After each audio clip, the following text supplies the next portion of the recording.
Hello. Hey, Brooke. Unmute yourself, Brooke. Other people muted. It's fine. Just mute us. Unmute. Hi, everyone. How are you? It's so great to see you all. I'm going to just pin my video here so we can stay on the forefront. If you want to show us yourselves, we'd love to see you. Couple housekeeping notes. So for this Zoom wine tasting, we are going to be on video. If you would like to join us on video, please do so. We would love that. I'm just admitting everybody else that's waiting. So we'd love to have you on video. If you don't feel comfortable, feel free to press the X on your video and your screen will stay blank. And then we'd love for you to stay on mute unless we do a cheers or something like that, so that we can hear our sommelier. Also, another piece of information is that we are on Facebook Live. So we are Facebook Living this event on the virtual Sipping for Sprout page. And I think I covered it all. Oh, one more thing. We are going to have the chat feature open on Zoom. So we'll be sending out questions, and as you get them, please write your answers. So we're gonna try one question for you right now. We're gonna send you a message and let us know if you received it. Give me a thumbs up if you get it.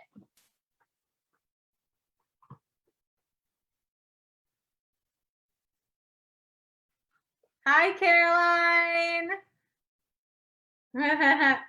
We have lots of fun people on. Hi, Scott and Kristen, Diane and Bob Koopman, the Munsons, Heather O'Donnell, Saskia's parents are here, Mr. Mike and crew. Thank you all for joining us. Did you get our message on chat?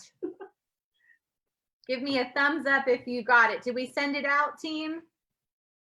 Did we send it out? Okay. Yep, we sent it out. Mr. You got it. Bull says Oh, that he great. got it. Okay.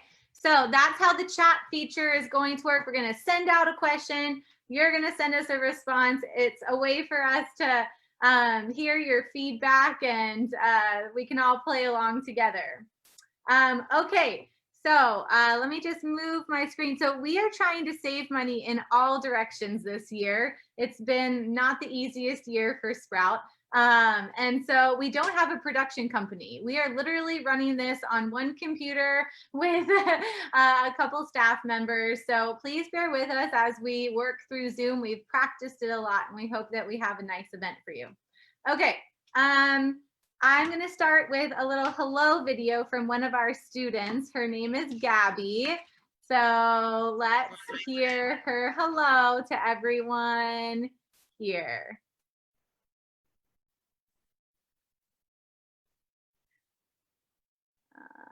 I'm going to stop my video.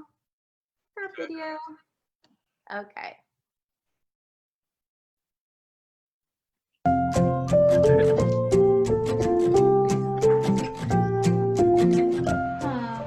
This is Gabby, and she's been at Sprout for 2 years. I'm Anna, and I'm Gabby's friend. I'm Tori, and I'm Gabby's sister. I'm Rita, and I'm Gabby's sister. Gabby's horse's name is Dancer. Here's a picture of him. And one thing that Gabby loves about Dancer is, what do you love about Dancer? Yeah? Gabby loves his nose.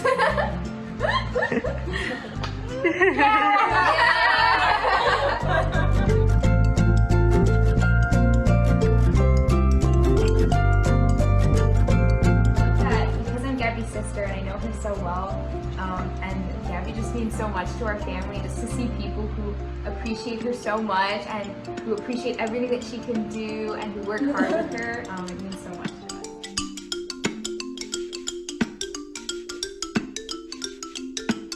Like how everybody at Sprout, all the volunteers and all the staff, always say hi to Gabby and they're always waving at her and like super interactive. I love seeing like how excited Gabby is every single time she comes, and like just how genuine and like kind everyone is.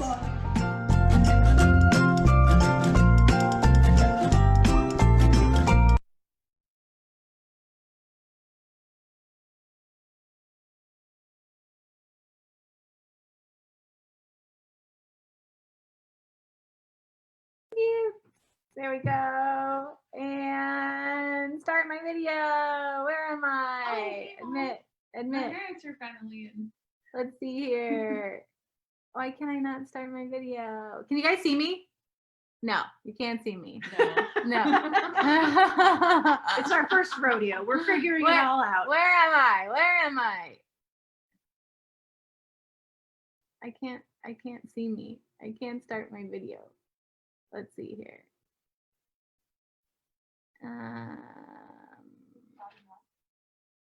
Oh, there we go. Thank you. Hi! Oh, momentary panic. I couldn't figure out how to start my video. Well, I have Saskia Florence here. Hi, I'm everybody. going to admit Lisa Glasgow into our Zoom call. Saskia is the chairperson for Sipping for Sprout. She works so hard on the event, and she has for many years. I like to call her an unstoppable force for good. She's amazing. So I just wanted to thank you, Saskia, for everything that you've done to procure items for us and put all of this together. You are such an amazing person with passion and perseverance, because let me tell you, this year has taken a lot of perseverance. So thank you, Saskia, for putting this together for us. I also wanted to thank our sponsors for the event. Susan Fitzgerald and Associates, our presenting sponsor. Sue has been the presenting sponsor for the event for the past 2 years, and we really appreciate everything that she does for Sprout.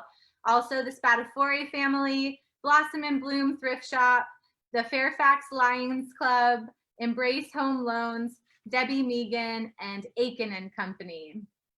And then I also would like to thank our host, Stone Tower. We are actually here at Stone Tower right now. They've been our host since 2015. And we started our event in the tank room, which is right below where we're sitting right now. And we quickly expanded so much that we had to have a bigger place in the facility for Sipping for Sprout. So they have graciously given us their ballroom over the past few years. And we've hosted events up to 500 people with Sipping for Sprout at Stone Tower. So thank you to Stone Tower for everything that they've done for Sprout over the years and for hosting us once again. We're gonna show you some of the silent auction items in a moment, but before we do, I wanted to give you an update on some things that have been going on at Sprout. So as you may know, we closed our doors on March 13th due to the COVID-19 pandemic. It was a very difficult decision, something that we didn't want to do, but something that we had to do to keep everyone safe. Thankfully, we were able to reopen on June 8th. We started our phase 1 riders with 40 riders, and they were all independent, and we were able to serve them beginning on June 8th. And then on July 13th, we opened to our phase 2 riders. And with that, we had our volunteers come back to the barn. So that was really, really exciting for us. So now we have about 50 riders a week and volunteers. We've trained 50 volunteers over the past few months. And parents are serving with their students. We're being as creative as we can to make the summer a possibility. So let's take a look at some of the highlights from this summer. I'm going to try to remember to turn my video on after this. Okay. Where's my bar? Share screen. Okay.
Okay, we're back. What did you think about our summer so far?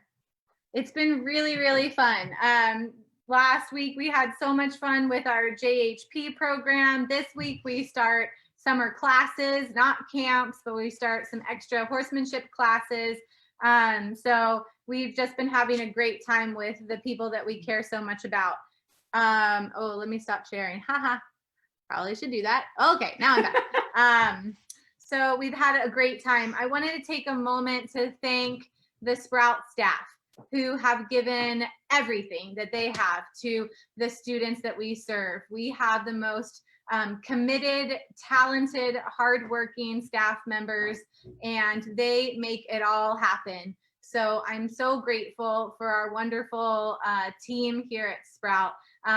The people that includes are Anna Koopman, our operations director, Tim Mooney, our director of philanthropy, Nancy Davidson, one of our head instructors. We have Kayla Elias. She's our community outreach coordinator, and she's also an instructor here at Sprout. Heather Henkin, who's an instructor, Pam McAfee, who's an instructor, Lacey Warner, an instructor, Sue Schmeg, our physical therapist, Kate Cunningham, our occupational therapist, and Kathy Coleman, our speech therapist. So thank you to all of our instructors, and we would be remiss if we didn't say thank you to our amazing barn manager, Mike Carney, who keeps it all running. So thank you to everybody on staff who works so hard. They just go above and beyond every day. Satya is going to give us an update on where we're at with our silent auction and with our scholarship drive. So I'm going to pass it on to her.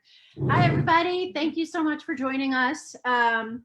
We've had our silent auction open for a week now, and today's the day to get those items that you may have been watching. Bids are going fast. We have 84 items in our auction, and only 15 don't have any bids. So check it out. Yes. But I would love to feature a few items here.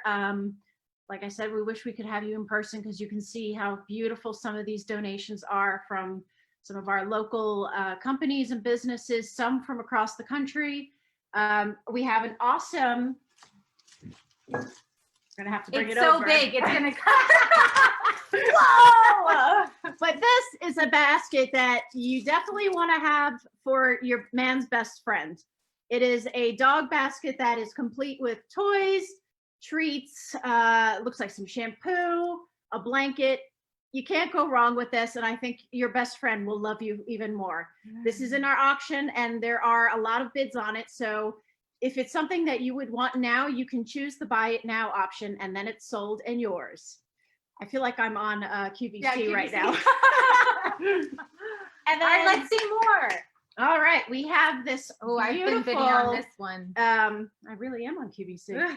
This is an Oldenburg cuff, and it's this beautiful suede material with a stirrup here, a closure. You can see about how big it is. Really unique, definitely going to make a statement on someone. Also a high bidder, so get your bids on if this is something that you like. What else? Oh, we've got this is heavy. Oh my gosh. definite party basket.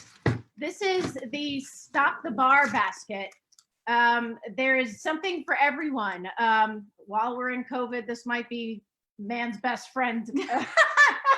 But there's rum, vodka, snacks, margarita mixes. This is a high bidder. It comes in this beautiful basket, and I don't think you'll have to go to the store for a while if you bid on this item. Okay. Which way should we go? I got it. Okay. All right. And so we have our online auction going. We're going to send you a link so that if you haven't had a chance to check it out, hopefully you will have a link to be able to do so. Excuse me.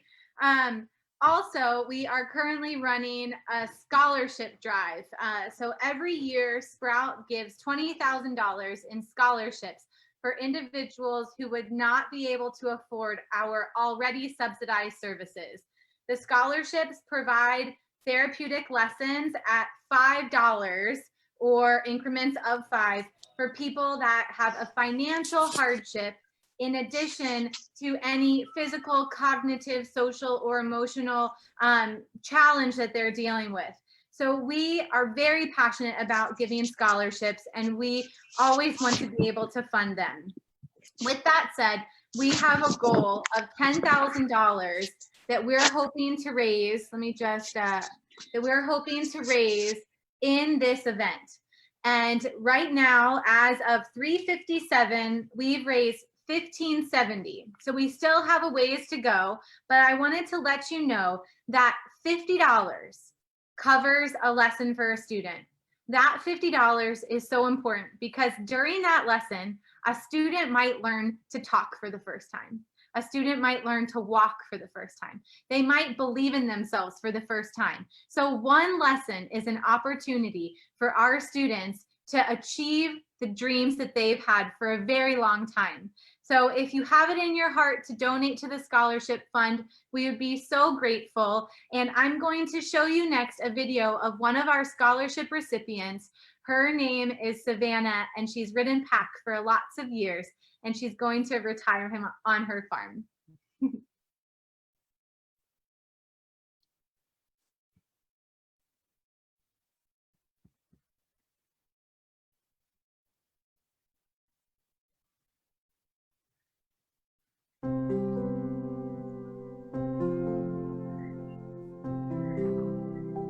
Savannah, I've been riding at Sprout for 8 years.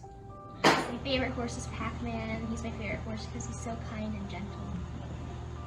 He has taught me how to ride better and to help bond with another animal and teamwork. He's taught me how to be patient. My favorite moment of Pac-Man was the first dressage show we did. It was just so fun, and I loved riding with music with him.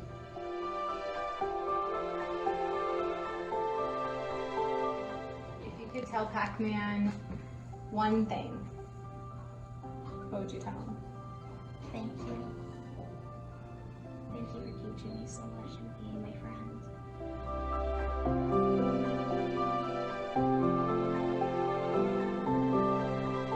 It's a really fun and cool therapeutic riding for people with disabilities, all kinds, mental and physical. The volunteers, the workers, the horses, they're super kind and it's fun and you get to learn so much.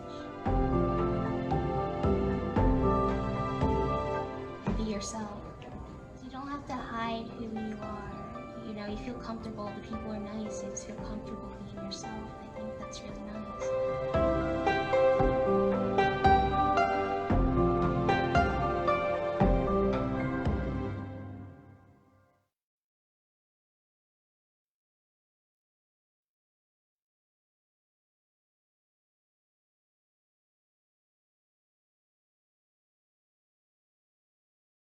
Hooray! So students like Savannah depend on the generosity of our community, and I'm going to admit some more of our friends here that are joining. Yay! Hello, hello. And we thank you so much for helping them be able to access Sprout. So as you know, today we're at Stone Tower. It's a beautiful winery in Leesburg, Virginia.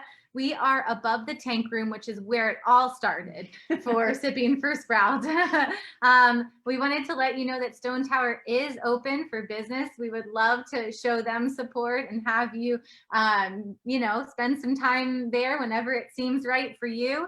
They're doing a great job of keeping people distant and safe, and following all of the guidelines. If you had a chance to pick up your tasting kit, this is what it might have looked like. So we have 4 wines that we're going to be tasting. We have the Riesling, the Wild Boar Riesling. We have the Wild Boar Rosé. We have the Cabernet Franc, and we have the Pinot Noir. And so if you had a chance to pick up your tasting kit here at Stone Tower, we hope you were able to catch a glimpse of the beauty that is the winery.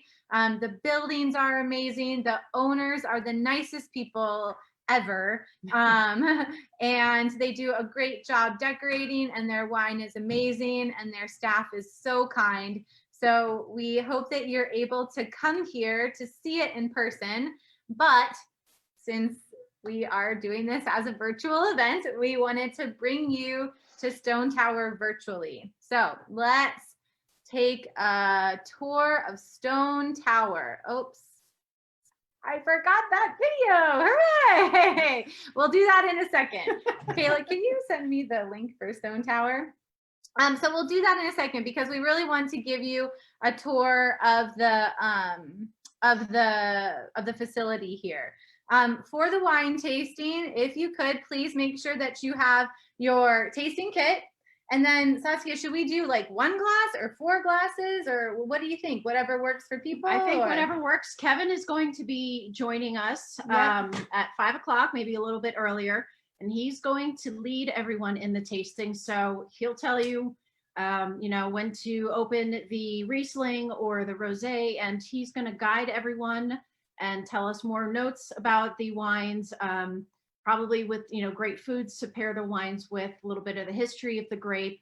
Because Stone Tower has over 300 acres here on their property, and they are growing their own grapes. Sometimes they do have some wines that are blended from California, but they have a huge selection of wines. And as Brooke was saying, they are open for business, only outdoor seating, and, you know, they're doing a wonderful job. But if that's not up to your speed just yet, they are doing curbside pickup that you can order online, and you can pick it up. They'll put it in the trunk of your car. And with that being said, if there are any wines that you would like to order today, that perhaps in the tasting you enjoy something that you'd love to have another bottle, we have a code that Stone Tower has offered us. It is called Sprout10, and if you use that at checkout, Sprout will get 10% of the proceeds from that sale. So we are going to get ready with our video here. Okay, sorry guys. As I said, we are not a production team, but we're doing our best, and we're hoping that you're enjoying it. So I'm going to start this video on Stone Tower. I just have to share my screen first, and we hope that you have a chance to see the beauty of the winery. Okay, here we go.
Isn't it beautiful? Such a nice place. Okay, well, I'm going to see if Kevin has joined us yet. Kevin is the sommelier that's going to be hosting the tasting. I believe that he has. Let's see if I can have him become the host here. I'm going to formally introduce him. Kevin, did you get that link or that thing? Let's see if we can see him. I am here. Hi, oh, everyone. You're here. Wonderful. Hello. I haven't seen a link Okay. come through, but we can roll with it. I just Okay, have the business trip. wonderful. Before we start our tasting, we thought it might be fun to do a quick cheers with our whole group. Please. And so Yes. we'll just do a cheers, and then we're going to pass it on to you, and I'm going to pin your video to the top. Okay. So shall we pour some of the Riesling? Yeah, let's do that for the cheer. Okay. Absolutely. All right.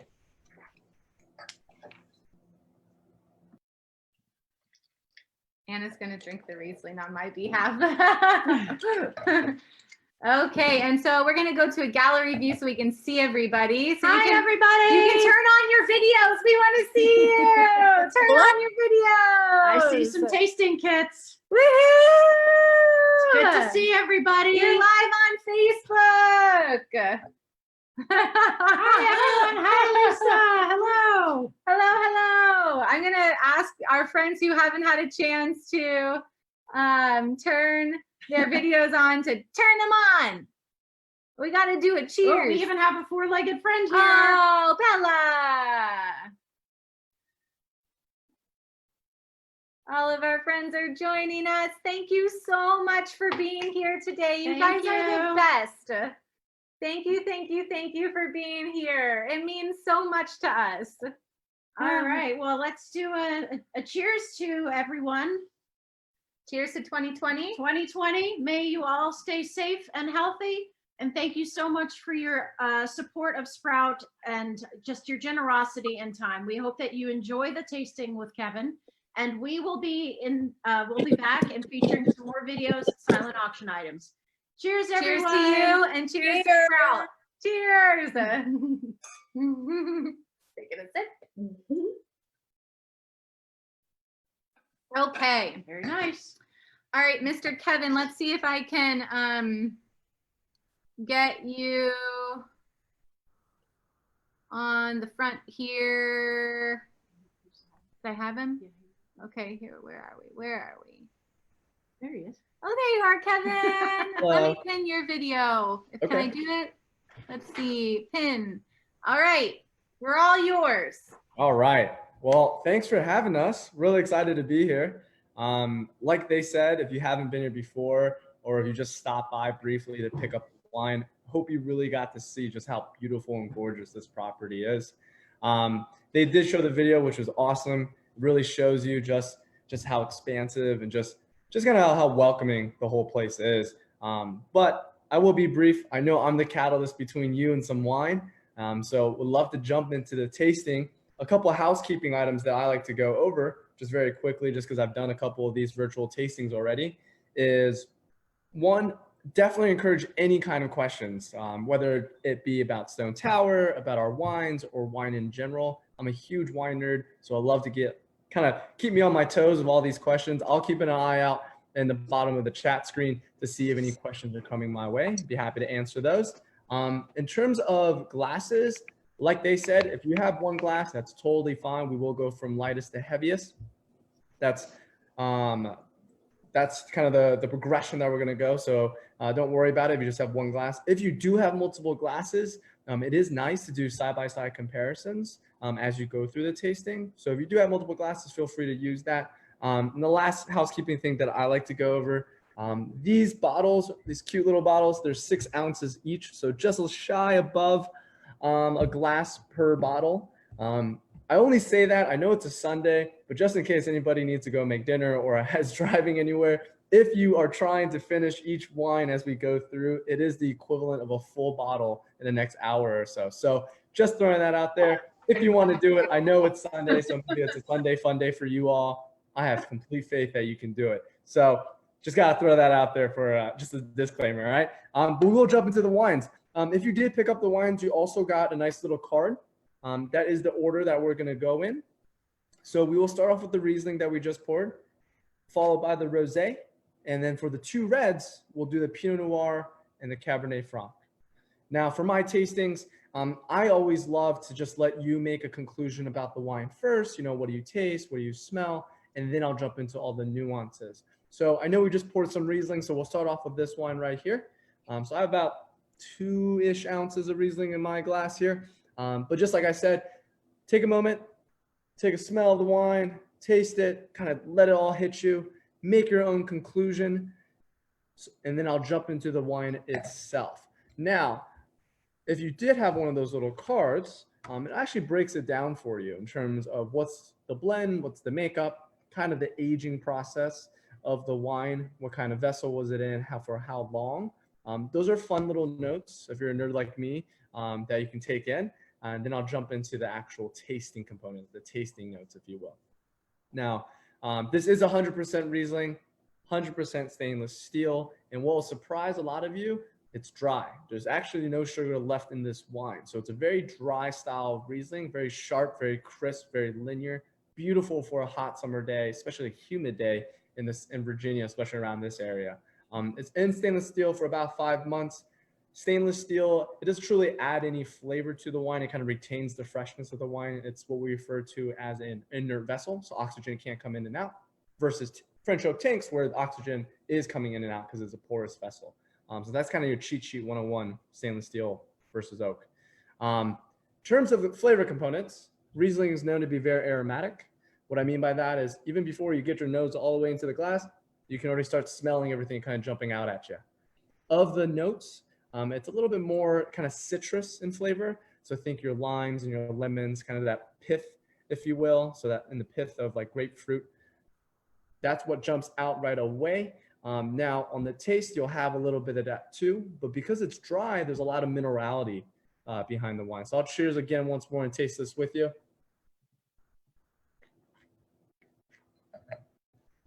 He still hasn't told us where to. So very, very high acid, right? So very mouth-watering.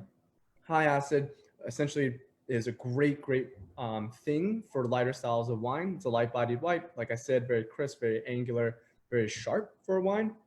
These wines just make it very, very easy to drink. The minerality at the back end makes it a little bit more complex than other Rieslings. It also makes for a really good pairing wine. When you pair something like this that has such high acidity and it's just so mouth-watering, you can actually go for spicier types of cuisines, whether that be, let's say Thai dishes, spicy Thai dishes, Cajun dishes with a lot of spice on it, and it cuts through all that spice. If you do want to go with something lighter, now you're just thinking of kind of the summer spring salads that you would have with not too much of a vinaigrette-based dressing, something a little lighter on the dressing side, simply prepared, if you will. So those are some nice pairings for the Riesling. This is sourced from the Finger Lakes up in New York. So if you're familiar with that area, it's a high quality region in the States for Riesling specifically. Riesling is a little tough to grow out here in Virginia. A couple wineries do it at higher elevations and when they have a very, very great site for the Riesling. But what we've done is actually purchase some of the grapes from the Finger Lakes and kind of put our own twist on it, and that's what you have in your glass. I apologize if I'm just keep waving my hand. There's a fly that's just pestering me nonstop. I think we want some of the wine too. But with that said, we'll jump into the rosé as a second wine. Again, if you have any questions around the wine itself, wines in general, feel free to shoot it through the chat box. I'll keep an eye on it as well. Yes. Can you hear me? Yes. So I wanted to share a couple of the notes that our participants have sent in through chat because some of them are quite nice. Joelle says that the Riesling is not as sweet as the typical Riesling that she's tasted. And Caroline says berry. That was a word that she used to describe the wine. And then Lisa says it's crisp and divine. Definitely not boring. Wild boar, get it? Love it. Absolutely love it. The knee slapper. Anna is one of our wine aficionados at Sprout, so she knows way more than most of us. But Anna, do you have any questions for Kevin before we move on? No, Kevin. My question had been where were the grapes sourced from, which you just answered. So thank you. Yeah. And how long was it aged in stainless steel then? It was aged for 5 months, so not too long. Just enough to kind of add a little bit of just kind of like letting it macerate, just get a little bit more flavors before. Okay. And if someone bought a bottle of this, would they want to drink it all now, or would it age well? Great question. So as I mentioned, one of my biggest things for wine tastings, I like to debunk wine myths. So this is a perfect segue. There's this common belief that aged wine is better. Well, yes and no. Right? It depends on the wine itself, how it was made, what makes up the wine. For Riesling, this is a pretty fun one that kind of goes across the whole spectrum. White wines typically, in general, are made to be drunk young. Now, Rieslings are a little bit different because they have that high acidity, and a lot of Rieslings from Germany do have a touch of sugar, which is a natural preservative, right? Those can actually age for a very long time. I've had Rieslings 40, 50 years old that taste phenomenal. Now, for us, because it is a dry style of Riesling, it's not going to age as long. This is made in a younger style, meaning the age worthiness is, it's there, but it's not as big as 40, 50 years. I would say 2 to 5 years max for ours. We do have some whites that we make from our estate label that certainly could hit that 10, 15-year mark that for a white, which is pretty good. But for this one, I would say 2 to 5 years. For the rosé, same thing, maybe 2 to 4 years that we're about to taste. And then how many cases did you guys make of this? So this is perfect. I happen to be the inventory guy here, so I just see numbers when I see the wine. So I apologize if I'm looking up like matrix style, going through all the numbers in my head right now. This vintage, we didn't actually make a lot. I want to say just shy around 5,000 bottles. So that's divided by 12. So not too much. A little bit more smaller production compared to other wines, but that's why it sells out so quickly. So if you'd like this, please feel free to hop online and grab some. And Sprout 10 for Yes. discounts for today, and you can use it online as well. And Sprout will receive 10% of anything you buy. So thank you back to Stone Tower for doing that for us. Before we move to the next wine, Saskia has some silent auction items that we'd like to share with you. So I'm gonna pin my video to the top here. Okay. And we're gonna show some of our items before we move on. We're back on QVC Sprout style. So we have this awesome backpack from Dagny Dover. It is probably the perfect size if you're trying to, go somewhere for the day. It is neoprene, so it's kind of like scuba suit material. Fits a laptop. Fits a laptop that has an awesome zipper here that you can put items in. A carrying handle for the top, even a little back another slot there in the iPad back case or something. Yeah. Even things on the side. So if you have a water bottle or an umbrella or hand sanitizer. Yes, a must in these days. Dagny Dover, the current bid is at $70. So this is very low compared to the value of the item. So if you're looking for something, a carry-all, this is a wonderful bag. Okay, we're gonna move on to, we have these beautiful, beautiful gold and amethyst earrings, and it's very difficult to see, so I'm gonna try to hold them up as close as I can. They are 14 karat gold. There are diamonds, 12 diamonds on each of the earrings. It's a beautiful dark purple. There are no bids on these earrings. Nothing. They are valued at over $2,500, and the current bid on this. The first bid is $600. So these are stunning earrings, sure to make a statement on any outfit, and at $600, you can't beat it. It's a steal. Bid now. Can I see what color? Yeah. See, she might be interested. I am interested. And then one of our other features is that we have this beautiful silk tie from Vineyard Vines. It has their signature pink whale on it. I'm going to hold it up a little closer for you to see. Wonderful men's tie. This also has no bids on it. Oh It's 100% silk, and I believe the starting bid is maybe $40. So for a beautiful silk tie, you support Sprout, and you can wear this in good health and remember of the good memories of the virtual Sipping for Sprout auction. I also want to mention that because all of the auction items have been donated, and thank you to Saskia for working tirelessly to get these items from wonderful businesses who donated prior to the pandemic. We were planning originally to have Sipping for Sprout on March 29th. And then we pushed it back to June 14th. And then we pushed it back to today. And then we decided, you know what, we're going virtual. But since all of the auction items were donated, 100% of the proceeds goes to Sprout. So you don't have to worry about a consignment company that might take some of the funds. 100% of anything purchased will go directly to our students. So And we are offering for items that are certificate based, we will send them to you in the mail. So you don't even have to worry about picking them up. For some of the physical items, we will be doing pickup at Sprout. We can make an arrangement for appointments, but we can even start the pickups as early as tomorrow. Okay, great. All right, Kevin, we're going back to you. Sounds good. Sounds good. I might actually bid for that tie. So Oh. if you see my name come through, that's why. It's open till 6:30. Got it.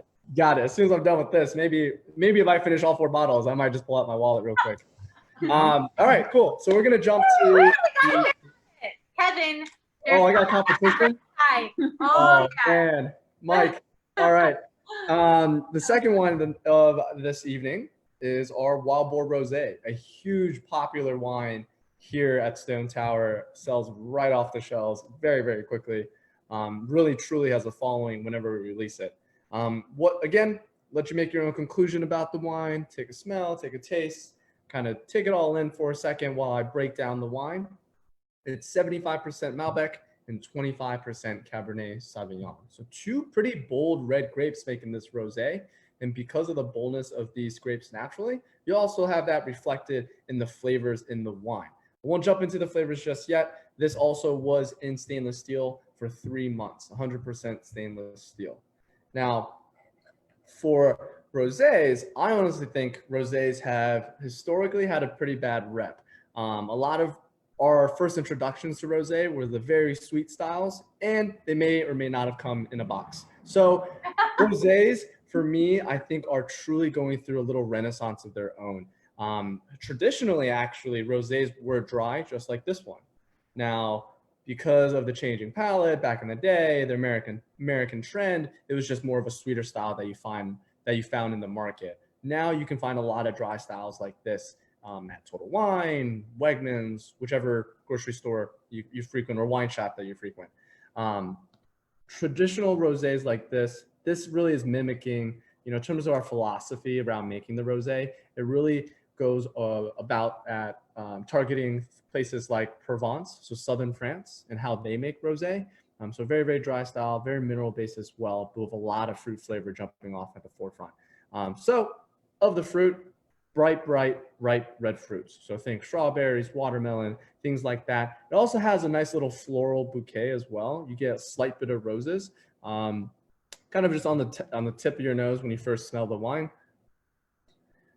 And on the palate, you definitely get a lot of the minerality. So like I said, in Provence, they truly live the life. They get off work, they grab a bottle of like 10 euro bottle of rosé and they hit the beach. I mean, that's the kind of like the culture there. So that's what we wanted to mimic too, so that you can relax every night after a hard day's work, especially out in the sun, with some rosé.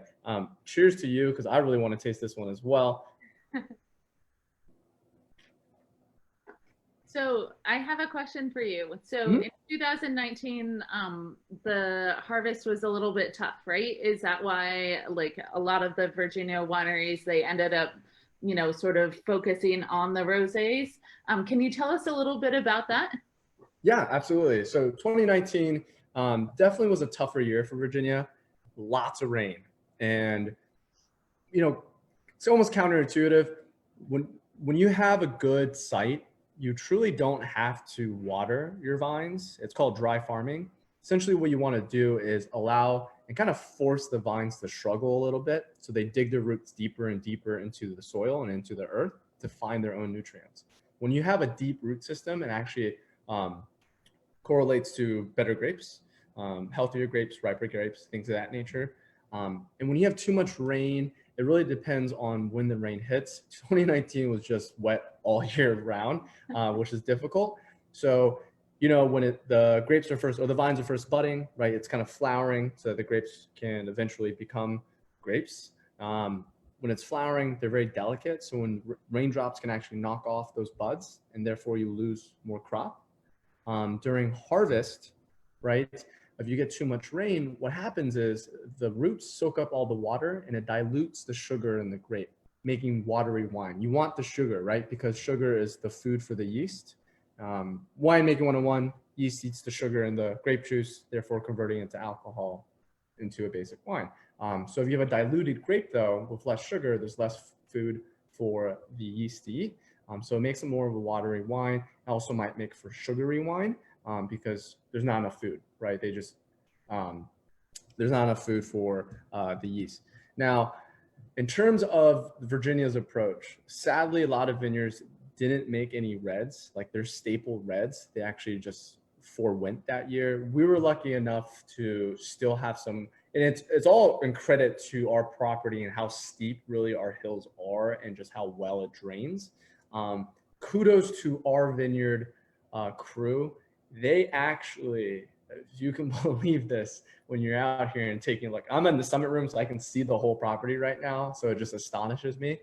They physically dug trenches through the vines and laid drainage pipes between all the rows so that if there were rain, we could help drain that water away quicker.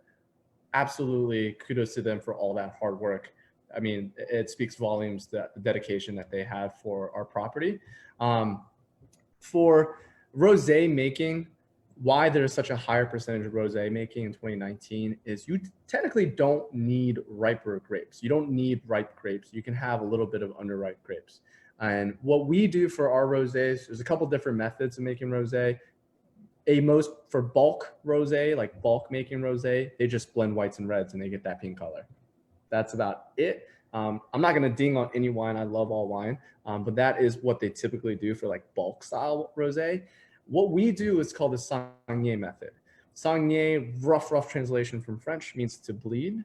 So rosés are made primarily for red grapes. As you press the grapes and the juice comes out, it's not necessarily red right away, right? This dark color for the red wines comes from allowing that juice, once you press it, to sit with the skins, with the seeds, with the stems, and extrapolate all the color, getting darker and darker, eventually becoming red. When you press it, it's a little bit more clear, maybe a slight pink hue to it. So what we do is actually as we press the red grapes, we funnel off a portion of the juice to make into rosé. That's why it's to bleed. You're basically funneling off the slight bit of juice from the pressings for the red wine, and that's why you still have the light pink hue. So for us, that's kind of the way we went about it. We have an estate version of our rosé as well, that this 2019 year was primarily Pinot Noir. Also has a great following, kind of a cult following to be transparent. We sell out that wine once we release it. Again, this is the inventory mind speaking because I can see the numbers flashing across my eyes. We typically sell that wine out in about 7 weeks, which is insane. I always like to pitch both wines and see which one you like better. They're a little bit different, but this one for sure is a beautiful, beautiful wine. One of my favorite rosés. And honestly, something that I could drink year round. It doesn't have to be really hot. But any questions about the rosé? Any questions about rosé in general? Well, thank you so much, Kevin, for all of this information. We've asked people on the chat while we've been listening to your awesome and wonderful explanation. So Maggie says, "Yay, Kevin!" And then we have a cheers. We have from Caroline that her mom likes the rosé. Maggie loves it. Lisa says smooth, fruity, but not juicy, fruity. Mm-hmm. So everybody is enjoying it. If it's okay with all of our guests, what I thought we could do is just see everyone, get some feedback, see how we're doing, and then we're going to show a couple more items and our impact video for the year. So let's all take ourselves off of our camera. It's called? I don't even know. Speaker view? Yeah, speaker view. Yeah. Thanks, Lisa. Hey, Lisa. That's all right. Hey, everyone. So you could, Jessica Wetzel said last time she wasn't able to get off of being hidden.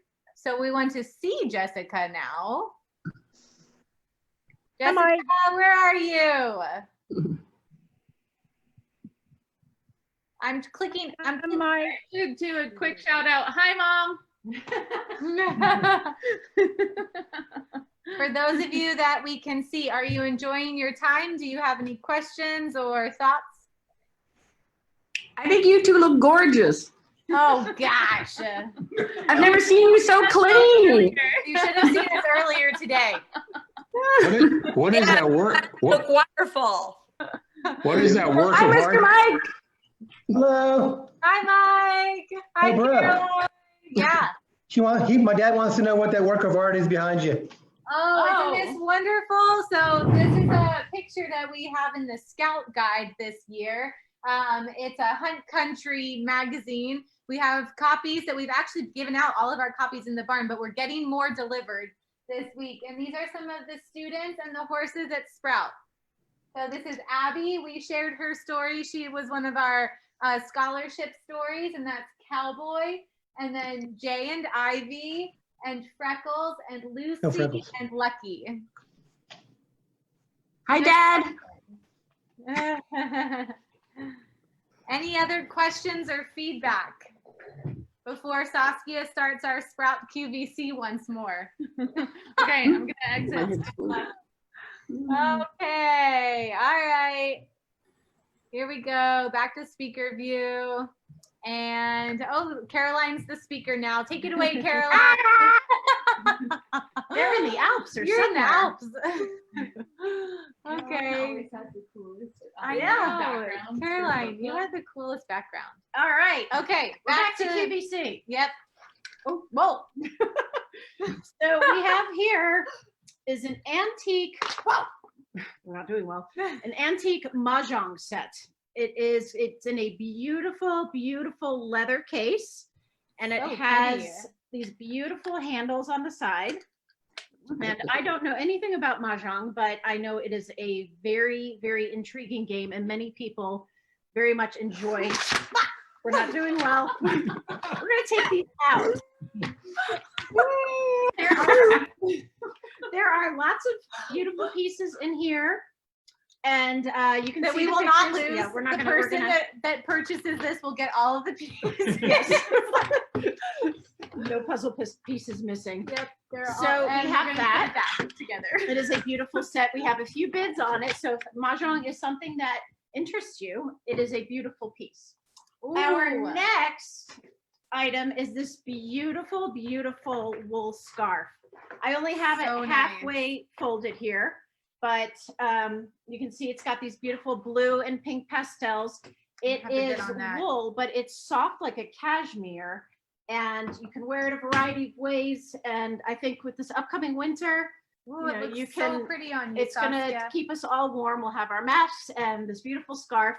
This has been a hot bid, hot item. I believe the current bid is at 55. But if this is $55 something, for that? it's Oh a my steal. gosh, that It's is a a steal. bargain. So it has beautiful horses on here, and I think this would be a beautiful gift for anyone, or it would just look Nice wonderful. Christmas Yeah, gift nice or Christmas Hanukkah gift. or Fall, fall's coming. Yep. So yes, bid on that. It is wonderful. So Okay, so we are going to move into our impact speech. So every year during Sipping for Sprout, we have a student that shares their story, and you may have already seen a few stories before the tasting began, but the mission of Sprout is why we're here today. And the mission of Sprout is all about the students of Sprout. So the only way that we can explain that mission to you is by having a student share their experience. So here is Kate Batson sharing what Sprout means to her.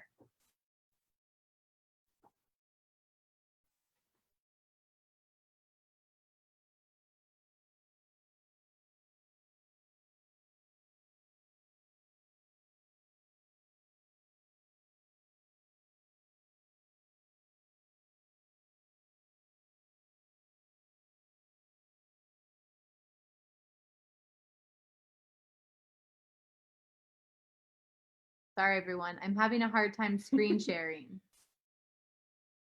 Kayla, can you check to see if it's on your end? It doesn't want to screen share right now. Let's see here. Dear Zoom people, how do I? do we have any doctors in the house? No, stay on meeting, stay on meeting. Okay, oh, yay, okay, it's working, great. All right, we're gonna share Kate's story now.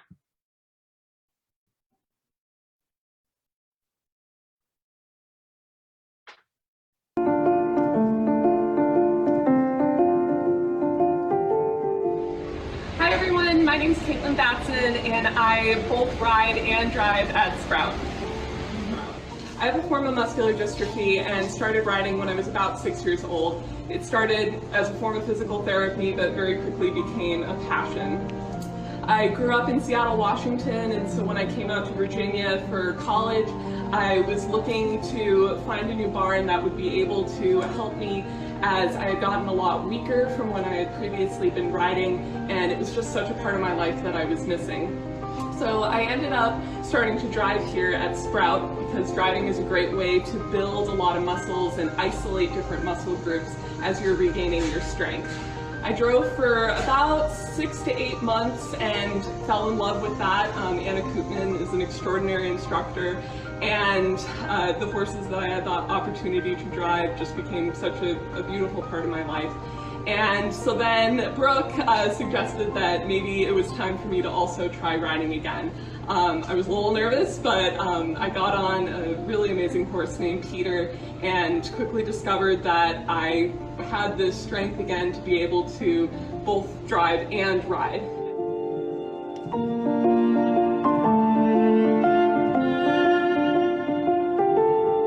So I'm so excited that I now have the ability to do both.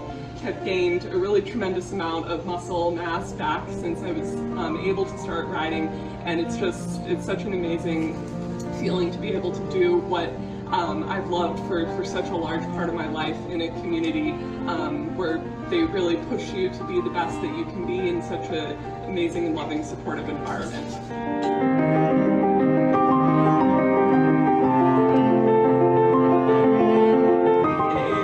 Spinal muscular atrophy is a genetic condition that essentially I don't make enough of a protein to have my nerves spark my muscles correctly.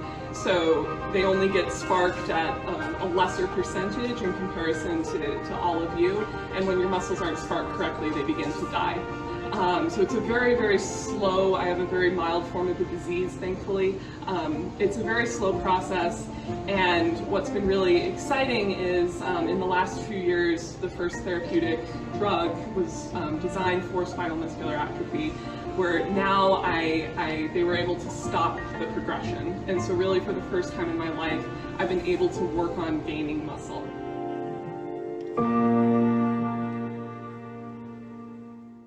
Riding and driving has long been something that all of my doctors have supported, just because anyone who has ridden or driven knows how many muscles it takes to be able to do that.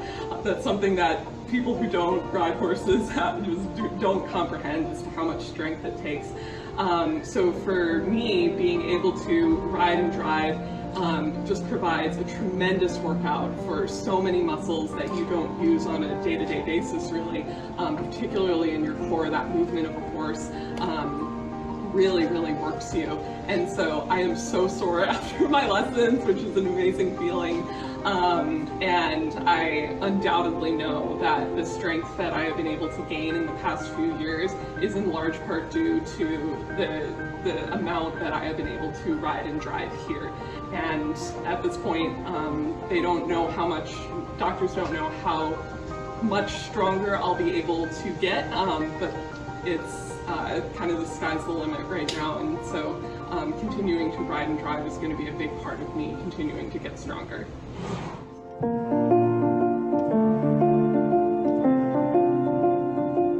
who don't have a lot of experience around horses or who haven't ridden, when you have a physical or an intellectual disability, often you can feel trapped in your own body. For me, I'm a very independent person with legs that don't match, and to be on a horse it's not just about recreation, it's not even just about gaining strength, it's about having a glimpse of freedom, essentially, about letting go of the confines that a particular disability can put on your body, and being able to run, to really feel like you you don't have limits. And I think that is something that anyone who has experienced difference can relate to, without wanting to break beyond that. And that's what riding and driving does for so many people here.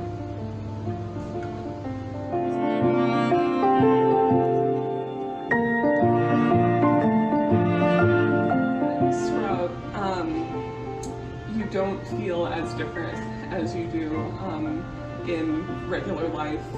It's a group of people who either are experiencing difficult medical challenges like you are, or it's a group of people who are solely dedicated to helping you achieve your dreams despite those difficulties, and also helping you learn that you are worthy even with difficulties that you have, that you're worthy of a community that loves you, and that you're worthy of the love of a horse too. And so it's just like, I love coming to the barn because of that group that you get to be with. And it's always, I think it really holds a very special place in all the people who have the opportunity to be here and experience that firsthand.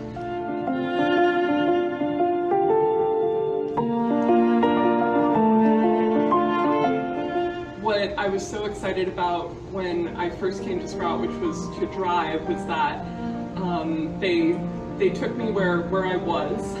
They understood my goals about wanting to get back on a horse, but also just how much I had missed the love that I felt when I was on a horse.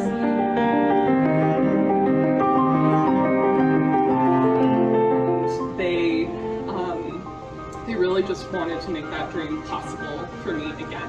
And the support that I have felt from Anna and Brooke and Pam McAfee, my riding instructor, has been really extraordinary. I think that the atmosphere here is one that, again, it meets you where you are. They want to help you be the best version that you can be on a horse or driving a horse, and they're so supportive of helping you discover that tremendous bond that can happen when you're around horses, that really is life-changing.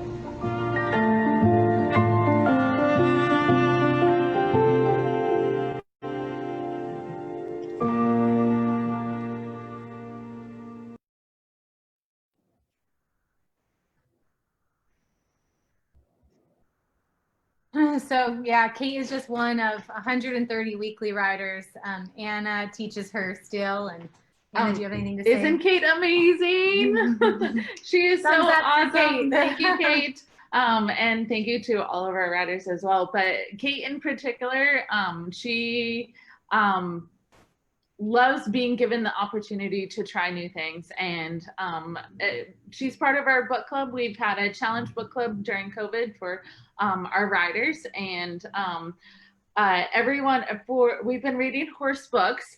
And one thing that I didn't know about Kate is that she was on the debate team in high school, which was something I totally did not do whatsoever. So Kate's so amazing at speaking and talking, and like she really looked up to her for that. Incredibly eloquent, which is amazing. So thank you, Kate, for the awesome speech. Yeah. So but in book club, we came up with thoroughbred names for all of us. And my name for Kate was Sure Why Not, because she's always up for something else. So thoroughbred names have to be no longer than like 10 alphabetical or digit long, more or less.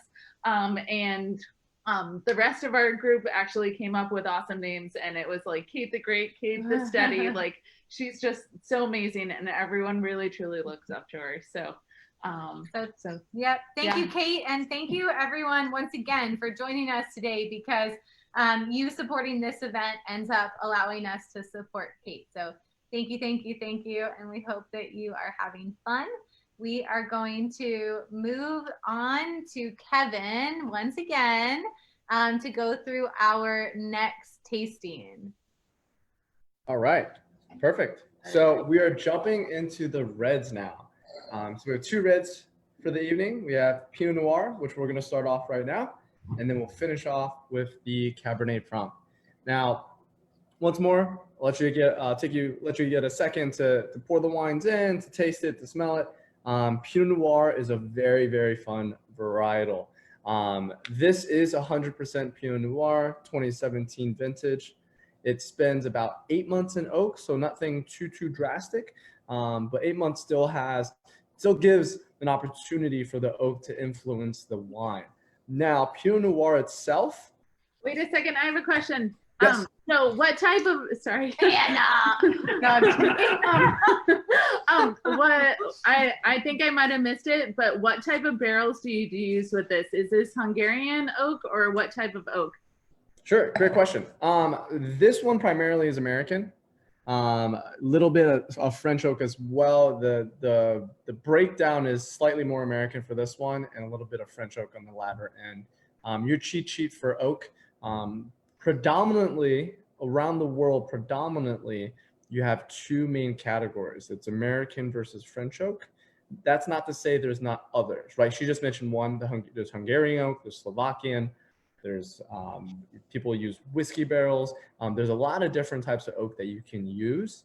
But with winemakers trying to find one, consistency, but then two, complexity of what flavors go into the wine, it's been over just a lot of trial and error really across the wine world and the wine industry. Winemakers have found that American oak and French oak have kind of hit all the check marks that they're looking for. Your cheat sheet to kind of taste the wine and kind of guess or make an educated guess, if you will, of what oak was used for the wine. American oak typically gives you flavors in the wine that come across as coconut, vanilla, dill, sometimes even chocolate, and sometimes even like Coca-Cola. Those are really, really fun to find. You'll primarily find those really in South American bottlings, South American Malbec, for instance, for example. French oak, if you went to the other side of the coin, French oak typically gives you baking spices. So anything that you could bake with, nutmeg, cinnamon, things of that nature. So you can get a little bit in that, and I'll jump into that as we smell this and taste this. Pinot Noir, though, a very well-known grape, very, very well-known grape, specifically the most well-known, historically most well-known from a region in France of Burgundy. Now, Burgundy is kind of like the epitome, like the pinnacle, the summit of Pinot Noir. They've just had centuries to really perfect this craft. Essentially, back like centuries ago, the monks of that region took care of the grapes. All they did every day was, practice the religion, but then take meticulous notes on how they were approaching winemaking, specifically how they took care of the vines, how they farmed and harvested, things of that nature. These notes were so meticulous that they knew in one row, one vine, they would say, hey, this one over years and years and years of cultivating from here likes this much sun. You want to leave like 5 leaves. You want to space it out 3 inches. Like it was very, very meticulous. With all that knowledge and the practice behind it, Burgundy to this day commands per bottle some of the highest prices you will ever see. Here's something that might blow you away. They sell futures, meaning they're selling a bottle of wine that hasn't even been picked off the vines yet. The grapes haven't even been picked off the vines and made into the wines. They can sell those bottles for $10,000. That's astonishing for me. But the brand, the wine itself all backs it up to make it one of the most sought after grape varietals. Now, okay, so we had a huge question. Oh, yes. Sorry. We had a question from one of our people. So Pinot or Noir stands for night. What does Pinot stand for? Sure. So Pinot Noir, you put it together and just or separated the two words. It's actually Pinots for pine and Noirs in this instance, it means black. Now, one, it's because the grapes are almost very dark and not really red, they're more like a blackish color. And the pine is because the grapes, when they grow out, Pinot Noir, are very, very tight clusters. So that's why they refer to a pine cone then? Yeah, like a pine cone, exactly. Like how bunched up the pine cones are. That's why it's called Pinot Noir. It's a very light skinned varietal, meaning You know, you have to find a cooler climate typically for it. It's one of the grapes that actually, if it gets too much sun and too much heat, will actually burst and you'll lose your crop. That's why in the States, it typically, well, Burgundy itself is a cooler region in France. In the States, it typically does well in cooler regions in the northwest quadrant of the States. So Willamette Valley in Oregon, for instance, is a great source of good Pinot Noir. Sonoma Coast, because it gets a lot of wind and kind of a draft from the ocean, if you will, to cool off the vines. And some parts of Washington actually too. A little bit hit or miss there, but primarily Willamette Valley in Oregon and then Sonoma Coast in California. You'll have other parts of California, but there tend to be very ripe styles of Pinot Noir. I'll stop on that tangent. No, that's okay. So back to the wine. So where do these grapes come from? So this one's actually coming from the Willamette Valley. So Willamette Valley is in Oregon. It's about 20 miles south of Portland. So it's not too far from like one of the major cities. It's a beautiful stretch of land. It's very mountainous and very steep cliffs. If you ever get a chance to go out there, I highly suggest tasting there. It's pretty breathtaking because some of the tasting rooms are on top of the cliffs and you just get a beautiful elevation view of the rest of the range, if you will. This is 100% Pinot Noir, off the nose and off the taste. It's a light-bodied red. You can really tell how fruit-forward this one is. Tons of red fruit, red berries, cranberries, kind of like a jammier quality of strawberries. When I say jammier, think like what you would like spread on toast, if you will. I know I'm getting very specific, but when we train to be sommeliers and we train to be like wine nerds and gurus, we tend to go very specific. Now, for pairings, this one will definitely go well with fish dishes like salmon, kind of fattier fish, really. If you want to go kind of other styles of protein, it's a very classic game pairing, game birds. So things like duck, pheasant, things that you could hunt, and kind of what like grows well together, goes well together. That's why in France, they typically pair this with kind of game birds, if you will. Very light on the palate. I haven't actually tasted it yet. I can smell it though from here. I'll taste this with you. Cheers. So if you were here at Stone Tower and you were ordering something off of your menu, what would you order with this? Ooh, that's a great question. So right now we have weekly specials. So on top of weekly specials, on the Tower View tasting room side, so we actually have 2 tasting rooms on the property, Tower View tasting room and Harvest Barn. Tower View tasting room right now is serving, we always have our wood fire pizza, about 7-8 different selections. And we're doing weekly specials. For instance, this week we have, you're testing my memory here, we have po' boy shrimp sandwiches, Cubanos, a simple salad, a grilled corn and feta salad. And we're seeing for dinner. Yeah. We have a assortment of meats and cheeses in the form of a charcuterie board, and then chocolate chip cookies for dessert. Wow, I can't believe I remembered all that. I'm trying to like go through my head. At the Harvest Barn side, we actually just reopened our barbecue. So we got a brand new grill, got a nice built smoker, and we have a full list of barbecue from chicken wings to baby back ribs, collard greens, Gouda mac and cheese, which I will tell you, you'll get addicted right away. Now my mouth is watering because all I'm thinking about is like smelling the smoke. For food from us, you know, the Cubano would be a great one. I would, if you want to do the salad, I would go with the grilled corn and feta because it's a little heartier, can hold up to this.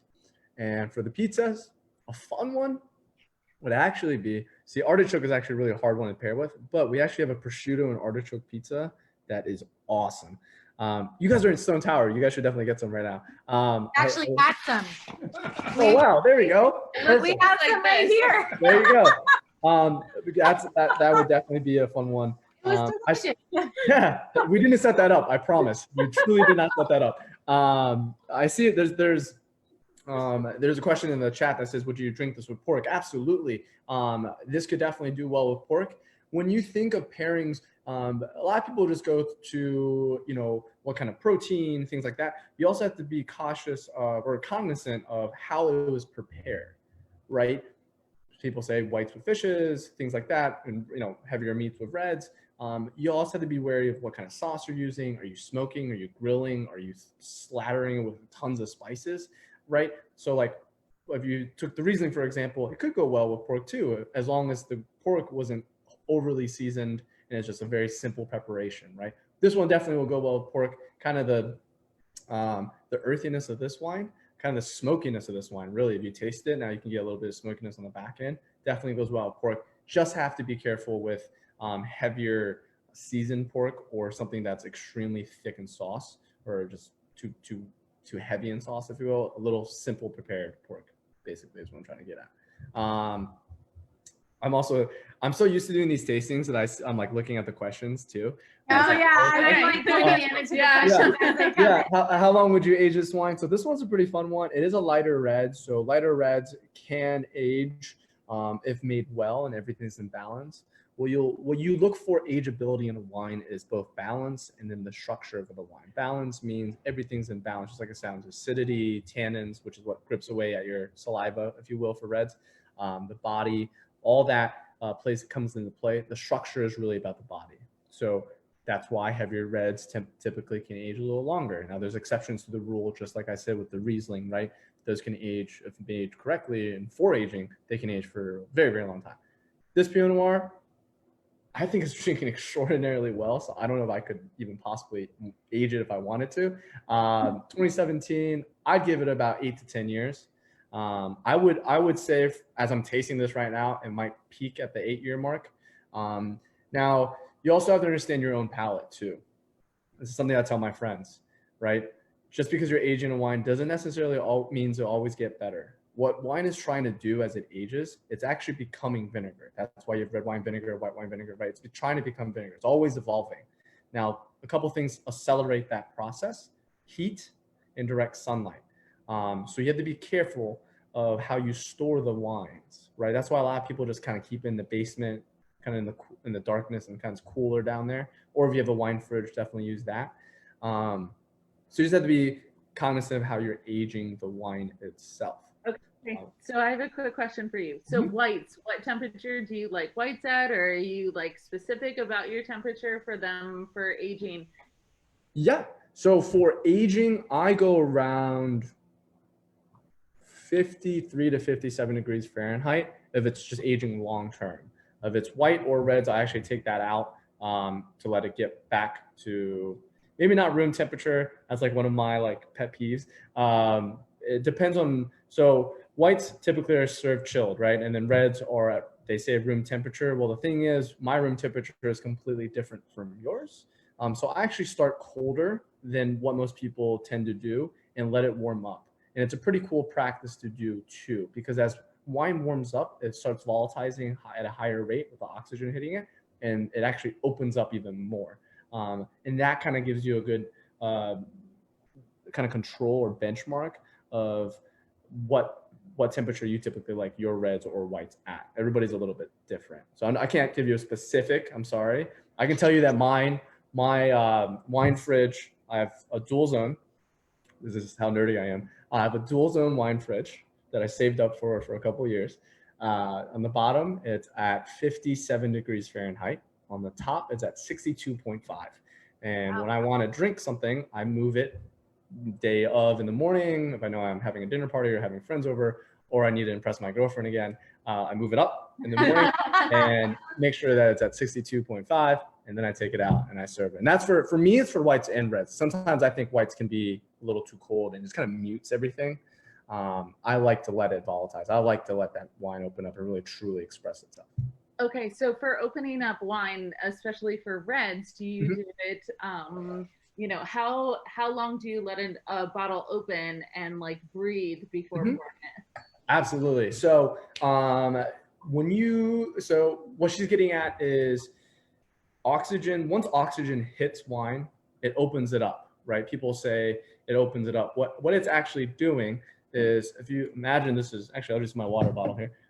This was a wine bottle and it's been on its side for 5, 6, 7 years, whatever it is, however long you can fight temptation. Okay.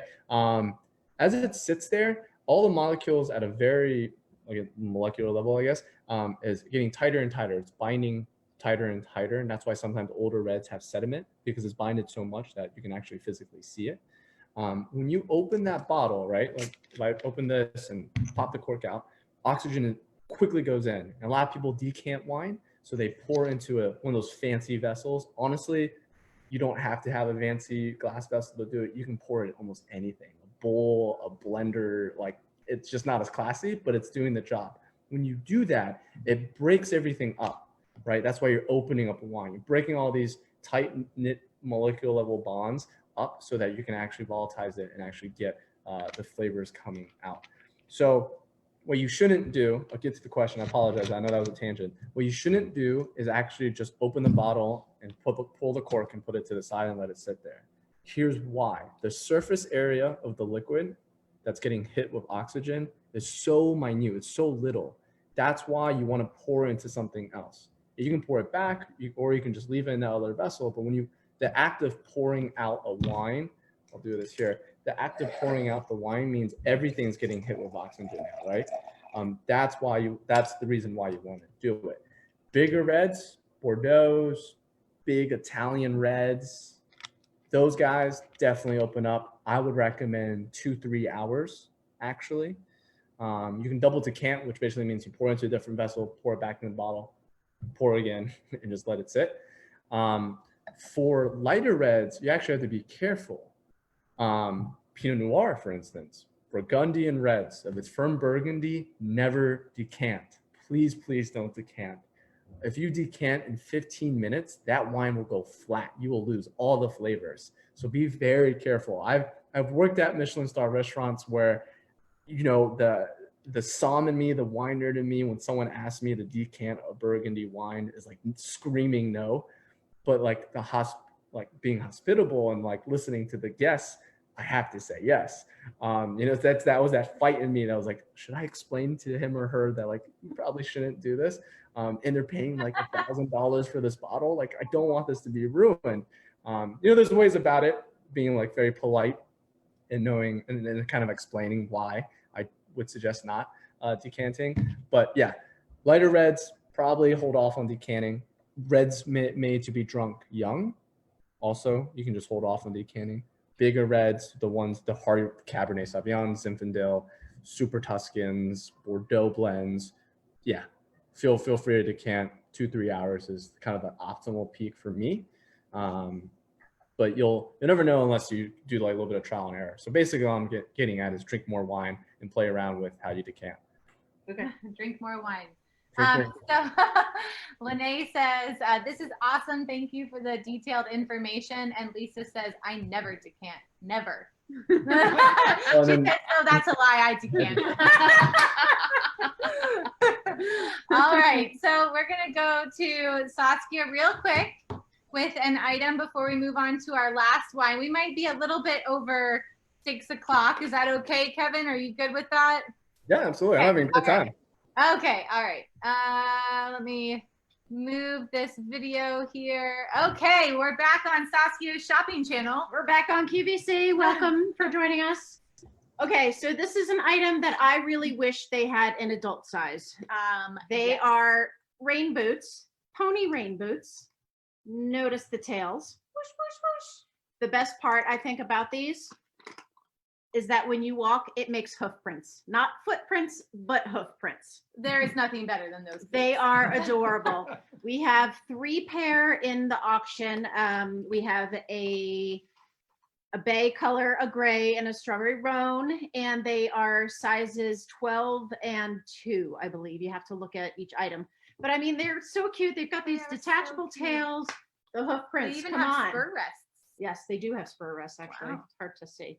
So get them for your kids. It would be amazing. Like I said, if they had them in adult size, I would wear them every day to Sprout. And then I would confuse because then no one would know if I was there or not because I've got hoof prints. Yes, very true.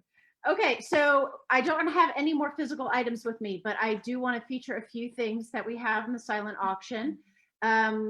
We have a very awesome evening, one-night stay at the Briar Patch Inn in Middleburg. It is a Monday through Thursday stay, so the weekends are excluded, but it's in beautiful Middleburg. right on Route 50, and it's an old historic house that has beautiful views of the mountains. So, you know, while we're able to get away and have time, why not go have an evening at the Briar Patch Inn? There's some local wineries nearby, and it's a lovely place. We also have a really cool item. I don't suggest going there after a wine tasting, but it's at Audubon Driving Speedway in Dulles, where there's also axe throwing. Whoa. So it's, I know. That's why I'm saying I don't think we should go after this. It is a pass for 2 people for go-kart racing, which I've done, and it's super fun there. And then 2 passes for axe throwing. Also, cool item, could be unique evening, and I know that they are open and they are doing really wonderful things with social distancing. Another really cool item is we have one of our Sprout moms has a company called Figment Cake Designs, and there is an item in there for a custom made cake. If you go on the website and there's a sample of pictures, Sarah will make any cake with the fondant, and it is unbelievable what she is able to make. There's, you know, a baseball glove mitt. She's done a skull for Halloween. She's done a unicorn. I've seen one thing that she did a bust of, I think it was maybe someone from the Patriots, but it was large, you know, bigger than life. So that's a really cool, unique item if you've got a special occasion coming up or a birthday. And then we've got some spin classes at V-Cycle in South Riding. It's a week of spinning, and it comes with t-shirt, hat, water bottle. I personally love spinning, and I know some of our Sprout family also spins, and V-Cycle has been a really, really great new business in South Riding. So check it out. All right, Kevin, we're going to go back to you. Okay, on our back last to you, wine. Kevin. Sounds good. Sounds good. So last wine of the evening is going to be our Wild Boar Cabernet Franc 2016. And I'm sorry to kind of jump the gun here. I already poured some wine in my glass, so I'll have to give you a few seconds to catch up there. Cabernet Franc, pretty fun grape as well. It comes from the Bordeaux region in France. It's one of the 5 noble grapes of Bordeaux. Those would be Cabernet Franc, Cabernet Sauvignon, Petit Verdot, Malbec, and Merlot. They do have a 6th red grape that grows there called Carmenere. That one is basically kind of a footnote right now. A lot of table wine is made out of that, but it's actually doing really, really well in South America. So if you can find Carmenere from South America, highly suggest it. It's a very, very fun grape to taste. Now, Cabernet Franc, if you're from Virginia, a lot of people know this grape. A lot of wineries around here do 1, if not 2 iterations of Cabernet Franc. Pretty interesting. A lot of people will say, well, before I jump into that, I'll break down the wine first. It's 90% Cabernet Franc and 10% Merlot. So it is a blend of 2. Now, 10% doesn't seem like a whole lot, but it does help kind of bring this balance into the wine. Merlot is known to be kind of like the Goldilocks of all the Bordeaux varietals. It's medium in acid, it's medium in body, it's medium in alcohol, medium in tin. It's like just straight down the board. So for Kevin, Cabernet Franc, sorry. Does it mellow out the Cab Franc then a little bit? Exactly. So Cabernet Franc is known to be, it can be known to be pretty big at times. There's lighter variations of Cabernet Franc, but especially in Virginia when we get all this heat in the sun, making it riper, right? Merlot is going to bring back down a little bit the stringency that Cabernet Franc can have. Okay, so what gives this the green pepper smell on the nose? Sure. So the Cab, or really the Sauvignon family, all have this as a trait. So Cabernet Franc, if you were to, the parents are Cabernet Franc and Sauvignon Blanc. If you were to let those 2 cross-pollinate, it actually makes Cabernet Sauvignon. So Cabernet Sauvignon, Sauvignon Blanc, and Cabernet Franc all have this little herbaceous note, the green note that you're referring to. Sauvignon Blanc, it comes off more of like a grassy character, like New Zealand Sauvignon Blanc. If you had quintessential New Zealand Sauvignon Blanc, it's pretty grassy. Cabernet Sauvignon sometimes will have it. It's more herbaceous, like dried herbs. You get a little bit in this one actually. And for Cabernet Franc, it's kind of that greenery, that green herbs smell. What it is at a very, again, nerdy level, it's called pyrazines. So pyrazines is what brings about that herbaceousness. It's the same thing that you smell, and it's actually the same chemical compound that you smell when you get fresh green bell peppers from the grocery store. And when you, for the first slice that you cut it on the chopping board and that spritz of herbaceousness hits you, it's exactly the same thing. It's kind of, it smells just like that. You're making me really hungry because I see the pizza. It's okay. It's okay.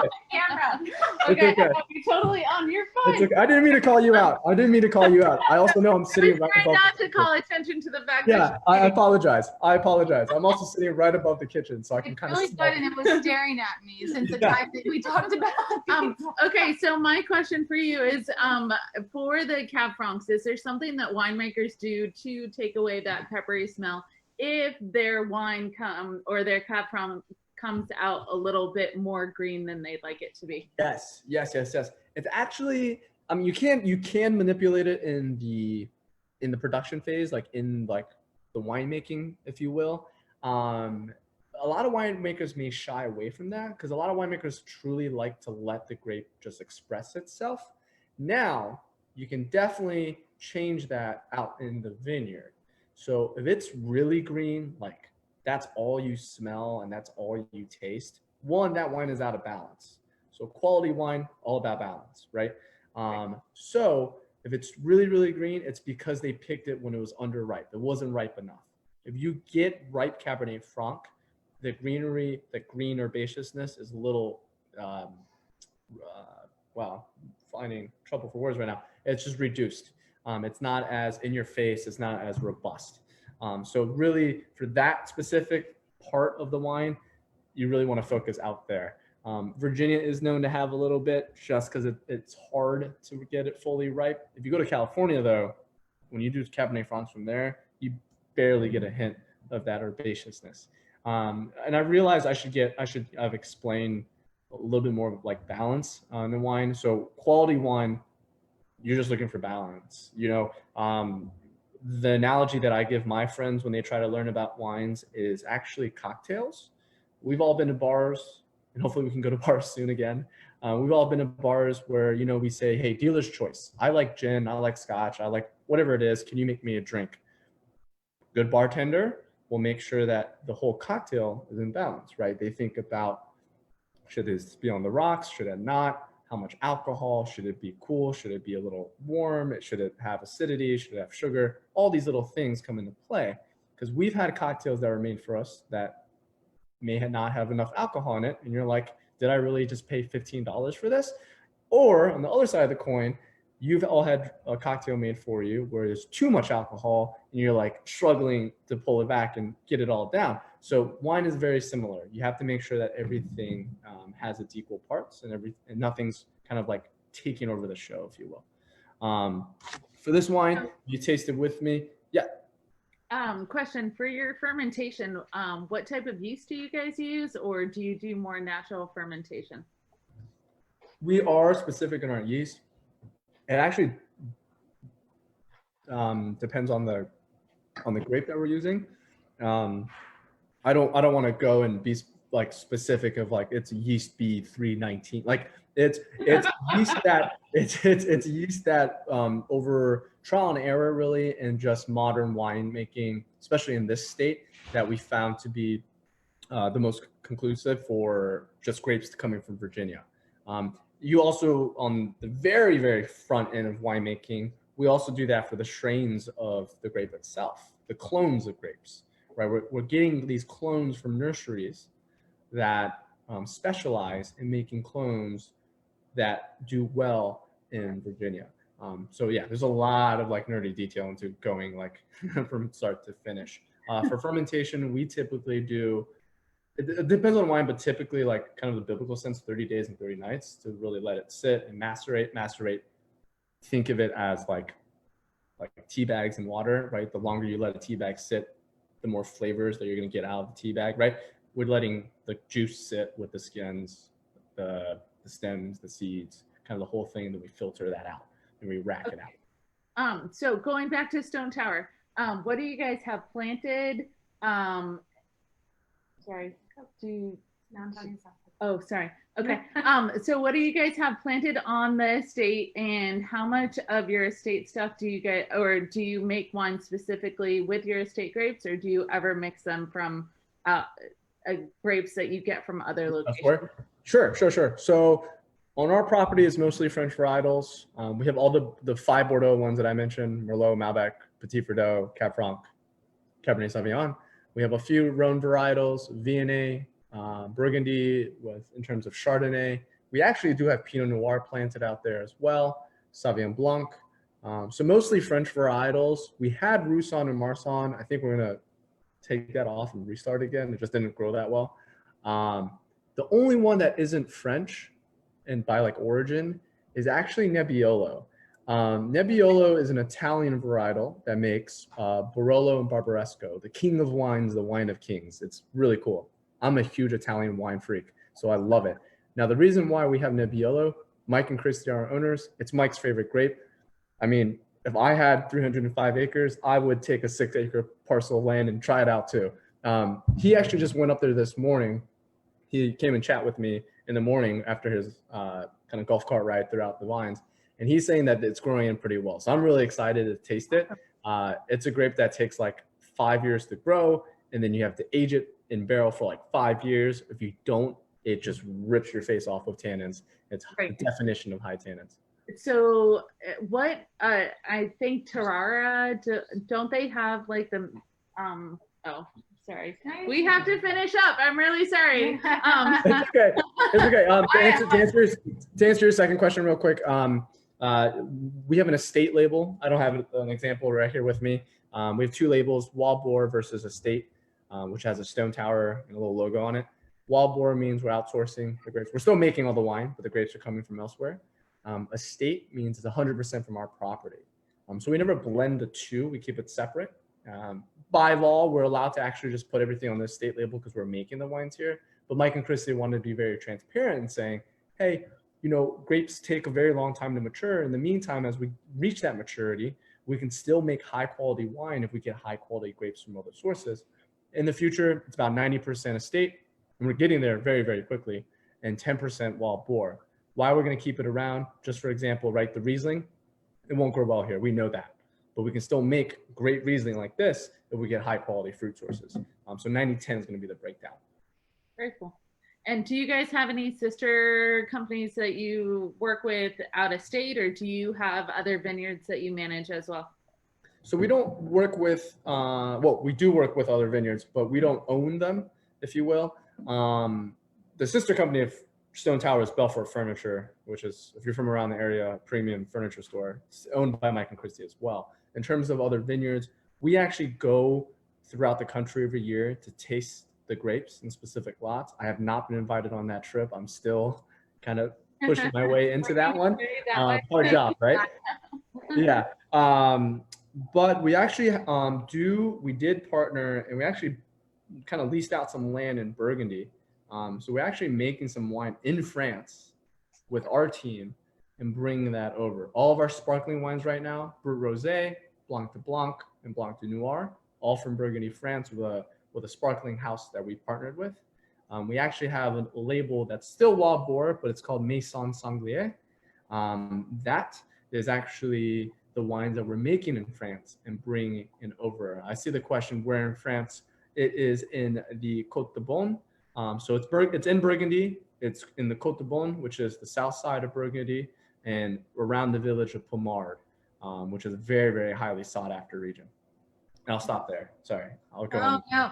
Well, thank you so much, Kevin. This has been such a blast. I think we've all had so much fun. I'm going to turn everyone's cameras on to say hello and thank you to Kevin. Thank you, Kevin. Want to hear how you guys are doing. Thank you, Kevin. Here, you guys can get off mute and get off your non-video. Thank you, Kevin. Absolutely. Thanks Thank you very much. Thanks for joining. I hope you- Appreciate it. you had fun. Holiday. Hey, Paul. Let's not have a fan. There you are. Tour Now you group are. inside I'm gonna take a screenshot, so everybody smile. Ready? One. Our one event. Let's see if I can do it. Oh, well, let me. Okay, I'm gonna do it with my phone. Ready? It's like,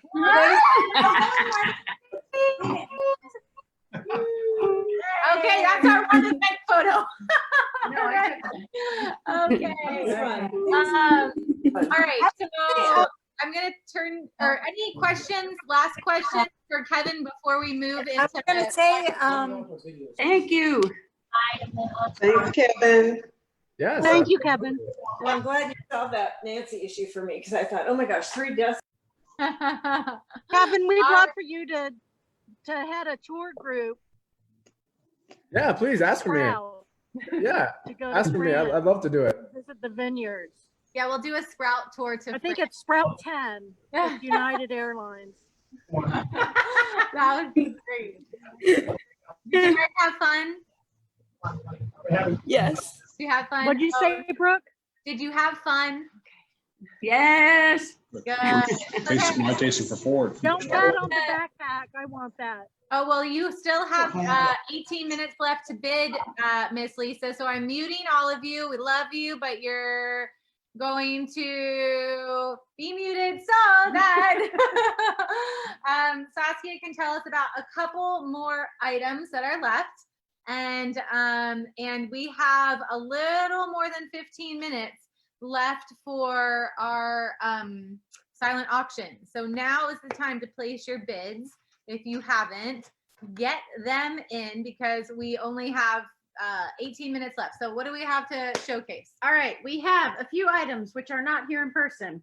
We have a lovely, lovely basket from Balducci's Reston. Ooh. It has a variety of pastas in there, pasta sauce, some biscotti, and a $50 shopping cart. And Balducci's, I think might have the best selection of cheeses, and they're wonderful. It can be used at any location. The newest one in Reston is really great. The parking is in the garage. They're doing a wonderful job of keeping social distancing and everything clean. So thank you to our friends at Balducci's for that donation.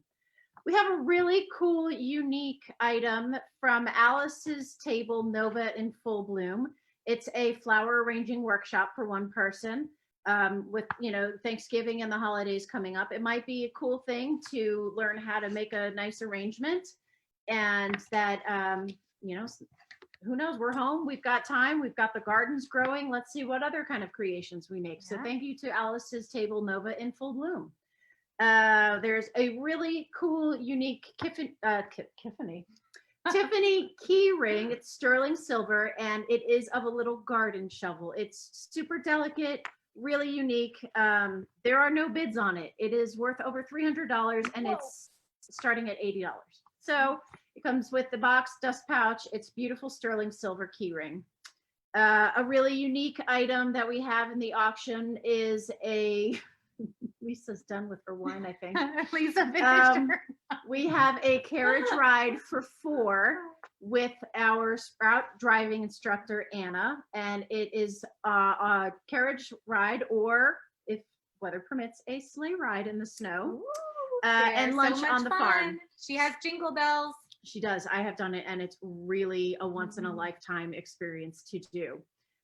So that is in the auction, a really unique experience item. We have some golf packages for Pleasant Valley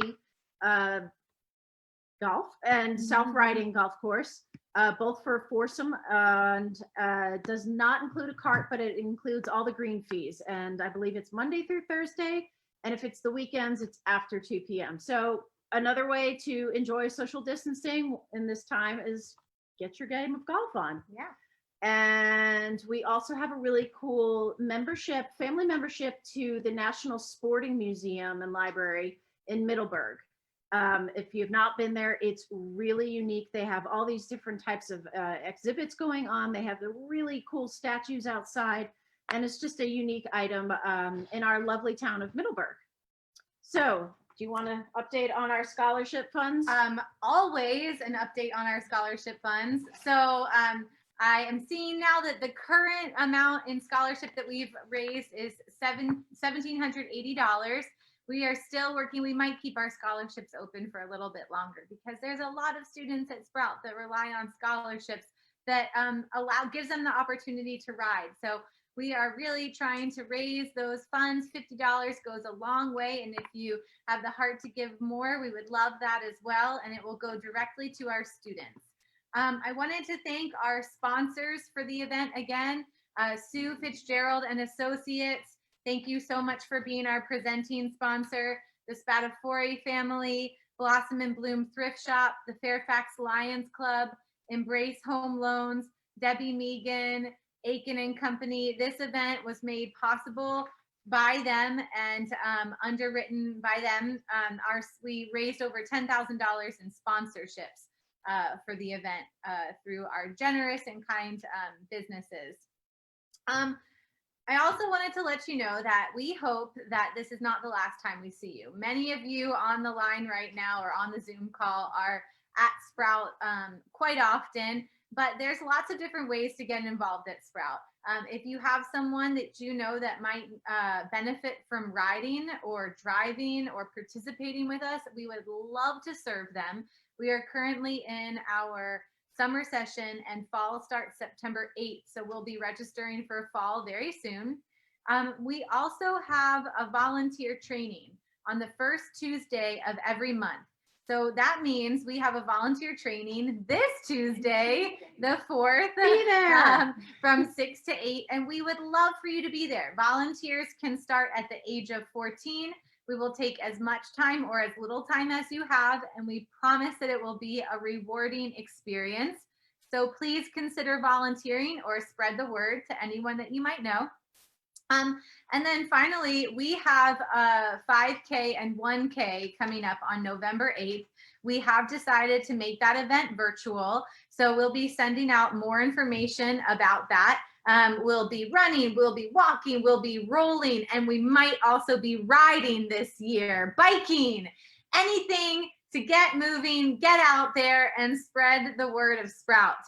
So if you are interested in getting involved, we would love for you to do it. I wanted to share a story of one of our friends who got involved as a volunteer and has just increased his participation with Sprout over the year.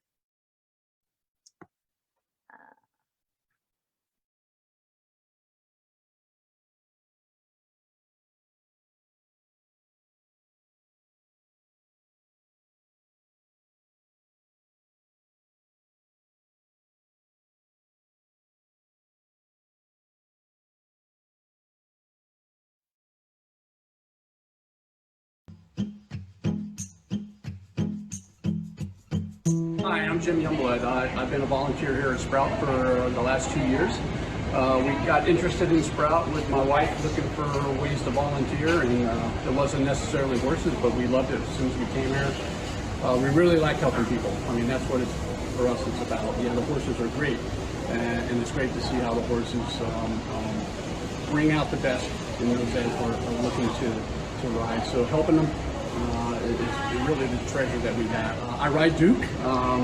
Anna teaches me to drive and to ride, and so I'm excited about that. I'm about a month into that, so I just enjoy being here, and spending time with my family and with everyone here and helping out.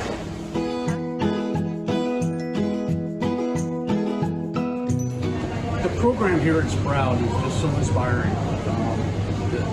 The volunteers, the workers here, the purpose, and what the horses can do, and just seeing joy in the faces of those that are dealing with whatever struggles they have. And it's just great to be part of that, helping the horses, helping the people, and it's just inspiring.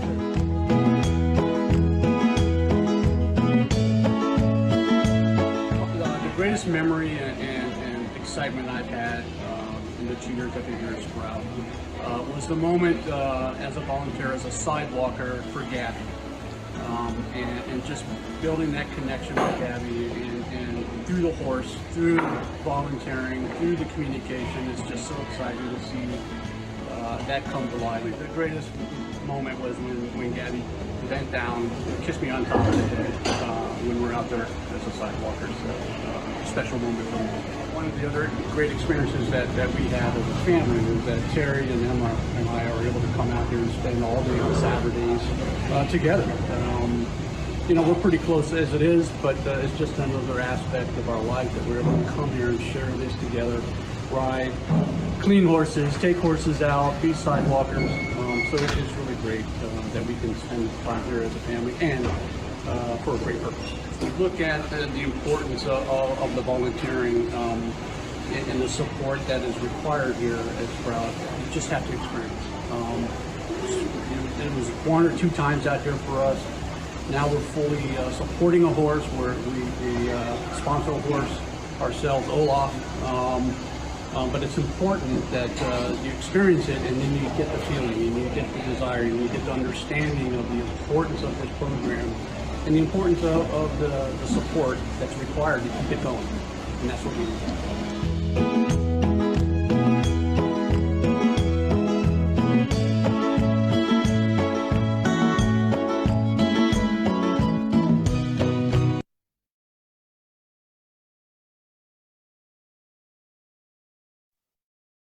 We're back. So we hope that you can be like Jimmy, get involved with Sprout, whether it's, you know, as I said, as a volunteer, rider, or at one of our events. We're all in this together and we're all a community. So we have 8 minutes left, Anna. We have 8 minutes until our silent auction closes. Okay, the time is now. So we need everyone to comment on what their favorite wine was of the tasting. So everyone needs to comment and say, did you like the Pinot Noir best? Or should we make a poll? Should we send out a poll? No. We weren't prepared for this, but we have 8 extra minutes, so. Okay, Brooke loves polls. She loves qualitative information. Quantitative, sorry. Qualitative. How do you feel today? But anyways, comment, or Brooke's about to create a poll for us to see which one you like the best. So what was everyone's most interesting thing that they learned from Kevin? So that's the second question for everyone. Or like, what fun tidbit did you learn that you didn't know before about wine? And then Brooke, what was your favorite, or what was your favorite? I'm kind of interested to know. I'm actually really surprised the rosé was actually quite good. Yeah, I like that. So the reds were both kind of on the spicy side. I think for the Cab Franc, I think Lisa said that it was pretty cinnamony. And I thought the Pinot Noir normally is a pretty Was the Pinot Noir last or third? It was third. Okay. So the Pinot Noir was a little bit more spicy than I'm used to. And I thought the Cab Franc had a little bit of pepper to the nose. But I thought they were all still good. I thought Kevin did a great job with the tasting. I guarantee that Kevin's tasting today was so much better than if you did it in person. For the sheer fact that Kevin had time to actually talk to us and that there wasn't a line of 10 people right behind you that wanted some wine right now. Did you guys get the poll? Give me a thumbs up if you got the poll. Did you get it? Scott and Kristen, I can see you there. Rachel, Lisa. Oh, okay, you guys got it. Lisa didn't get it. Well, then how did Scott and Kristen get it, but Lisa didn't get it? Yeah. Did you get it, Lisa? No, I didn't get it, and I didn't get my ball cap from the high five. No I will get that to you, You are Lisa. so funny. Okay, Where did you send the poll? Where did you send it? I tried to just launch it. Let me try it again. Lene didn't get it either. Neither did Maggie. Okay, I'm sending it again. Scott Greenwald said he got it. That's special. Is it Tim's fault? Yes. I'm a new guy. We love you, Tim. Try it again. Whoops. How about Riesling? Rosé. Pinot Noir. Pinot. Cab Franc. And then Cab Franc. Brooke, Okay. how did you send the poll? I pressed save and then I went to my poll and said launch poll. I thought I did. So it's, yeah, no, I didn't get it anywhere Okay. on Zoom or on my Scott phone. said no. Oh no, he didn't get it. He didn't get it. You know, I don't think anyone got it. People are just afraid to say it. They Oh, don't want to hurt your feelings.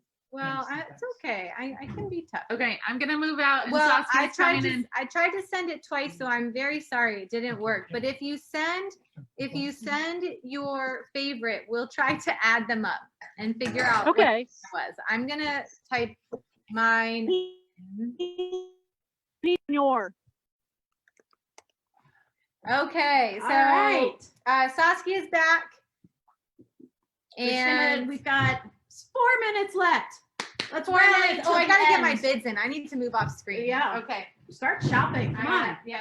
So thank you to everyone who has joined us today. If you are new to Sprout, we hope that you've learned something and that in some way we have added something of amazingness to your life. I know that when I first came to Sprout, I knew as soon as I walked in that my life was forever changed. It's been now 5 or 6 years that I've been volunteering as, at Sprout. And when I talk about it and talk about the students and how the horses changed their lives, and you see how the lives are changed, it's something you just cannot go back on. It's ingrained in you. And Sprout, it's a large family. Every single person is amazing and has an amazing story to share. And we all learn from each other. So if you're new to Sprout, I hope that you've learned something and met some of our students and that you consider coming to more of our events. Hopefully 2021 will provide us Live now. You say something up here. in person, and that we can come back and be together at Stone Tower. So I just wanted to give a few updates. Our scholarship fund is currently at $2,830. So we're getting there. So if you have friends or anybody, Somebody made a wants to make- big gift in thank the you past couple all minutes. for all of your support and generosity. It is not possible without people such as yourselves. Okay, you have 2 minutes left. This is the app where you bid on things. If you're trying to make sure that you are not outbid, click on your profile icon. And I'm not going to show you what I'm bidding on because it is a silent auction, but your profile icon will show all of the things that you have bid on and if you've been outbid. So make your last check because we have 2 minutes left in the silent auction. I am hoping that I don't get outbid.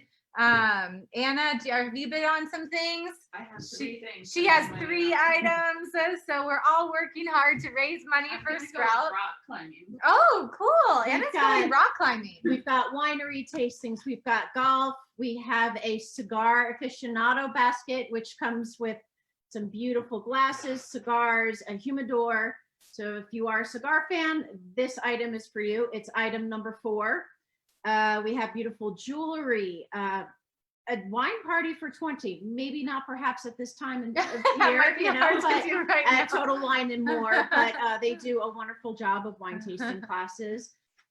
We have one of the most amazing mixed media art. Oh my gosh. It is 48 inches by 48 inches. It is large, and it kind of looks like Cowboy or Lucky.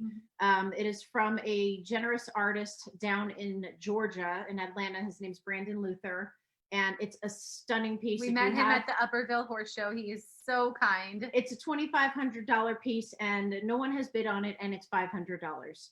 You have to bid on that. It's beautiful. It's a is, one it of a really kind is. piece. Oh, it's 6:30. Right. Okay, the silent auction is officially closed. You can check your phones to see if you've won anything. hey, if you want to let us know what you want, it might be kind of fun. Anna said she's going rock climbing. Oh, no, yes. Guess what I got? What'd you get? I got the wool scarf. Hand it over, sister. I got that wool It's gonna scarf. be warm this year. I'm gonna be warm this winter. Right before everything ended, we got another generous donation, so we raised $31.80. Oh, Thank you yay. to everyone. Lisa got a backpack. Did you get the black backpack, I Lisa? believe she did. I believe. Oh, very nice. And bid on the scholarship fund. Thank you, thank you, thank you. Thank you to all. Oh, and Lisa was bidding against you all day on the rock climbing, apparently, Anna. Did anyone else get anything fun? We would love to know. Scott says he loves the horse pick. Bid on it. Yeah. You can't now. We'll take your bids even after. Okay. We'll take your library cards at this point. We'll take your library cards. All right, it is 6:30. It is. We thank you so much for your time, your support, your generosity, your unending, wavering support in helping the impossible become possible. Yep. Thank you all for joining us. We've had so much fun. We hope you have too. We're going to put you on one last time. Thank you for dealing with all of our challenges with Thank you. Unmute yourselves, put yourselves on video. We had an awesome time. Oh, good. So fun. So much fun. Hi, Mom and Dad. We need to do this once a season. You're breaking up. Say it again, Lisa. We need to do this for every season. Oh, yes. Do another one in the fall. Okay, we'll do that. We'll be. Thank you. All right, thank you, everyone. Thank you all. Thank you. Don't have to drive home now. So much fun. Bye. No fun. Love y'all. Love y'all.